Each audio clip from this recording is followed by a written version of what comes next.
अस्सलाम वालेकुम dear student. जैसे आपको पता है कि हम आपको आज कलेक्टिव और पैसिव के बारे में बता रहे हैं, यानी वॉइसेस पढ़ा रहे हैं।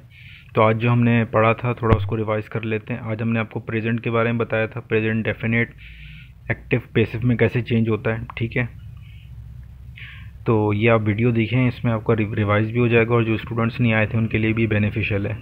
अब देखिए, प्रेजेंट में पहले प्रेजेंट डेफिनेट आता है। ये खैर आपने 5-6 क्लास में पढ़ा होगा, तो थोड़ा रिवाइज़ कर लेते हैं। जो काम आप रोज़ किया जाए, या सच हो, कोई किसी की आदत हो, या कोई काम हाल में या प्रेजेंट में किया जाए, उसको हम प्रेजेंट डेफिनेट कहते हैं। बच्चों को समझाने के लिए कहते हैं कि जुमले के आखिर में ता ती ते आता है। ठीक है, ये सब कुछ आपको इसके बारे में मालूमात होगी, तो ये इसका रिवीजन है प्रेजेंट डेफिनेट में।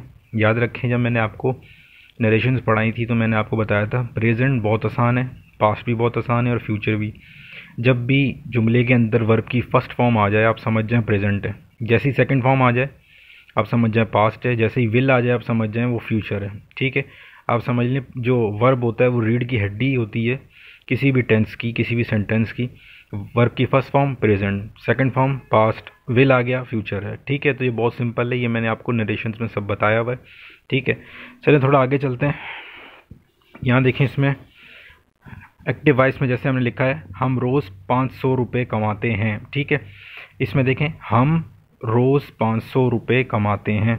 अब जब हम इसको पैसिव में चेंज करेंगे तो याद रखिएगा इसका सब्जेक्ट पैसिव का ऑब्जेक्ट बन जाएगा, और एक्टिव का जो सब्जेक्ट पैसिव का ऑब्जेक्ट, और एक्टिव का जो ऑब्जेक्ट है वो पैसिव का सब्जेक्ट बन जाता है। ठीक है, तो इसमें 500 रुपये जो हैं वो ऑब्जेक्ट है, कमाना इसमें आपका वर्ब है, और हम इसमें सब्जेक्ट है। अब पैसिव में कैसे चेंज करेंगे इसको, जैसे मैंने उर्दू में लिखा है रोज़ 500 रुपये कमाए जाते हैं। ठीक है, अच्छा अब रूल याद रखिएगा, ही जो पैसिव में बनाएंगे तो आखिर में आके बाय हिम बन जाएगा। शी है पैसिव में आखिर में आके बाय हर बन जाएगी। इसी तरह it, they, we, I, who, यही मैंने आज आपको क्लास में लिखवाया था। ठीक है, तो थोड़ा आगे इसको लेके चलते हैं। लिखा हुआ passive voice formula, helping verb, static verb. ठीक है, तो पैसिव वॉइस फार्मूला आप याद रखें, किसी का भी पैसिव बनाने लगे आप याद रखिएगा। 5-6 क्लास में आपको बताया जाता है कि हेल्पिंग वर्ब्स होते हैं, असल में वो स्टैटिक वर्ब्स होते हैं। जैसे is, am, are, was, were, will, be जो होता है, ये तमाम के तमाम स्टैटिक वर्ब्स होते हैं। ये हेल्प कर रहे होते हैं आपके वर्ब की। ठीक है, अच्छा अब देखें इसमें क्या होता है। दूसरा रूल याद रखें, जब भी आप पैसिव वॉइस बनाएंगे वर्ब की थर्ड फॉर्म लाजमी आएगी, हेल्पिंग वर्ब लाजमी आएगा और वर्ब की थर्ड फॉर्म लाजमी आएगी। अब प्रेजेंट के हेल्पिंग वर्ब याद रखें इज़, एम, आर होते हैं, पास्ट के वॉज, वर होते हैं। ठीक है, तो चलें इसको बनाते हैं। ये देख लें आप ज़रा इसको, पैसिव वॉइस फार्मूला ये लिखा हुआ है हमने।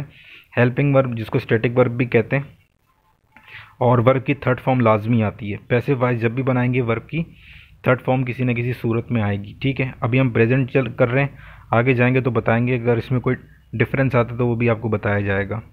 इसको ज़रा देख लें आप।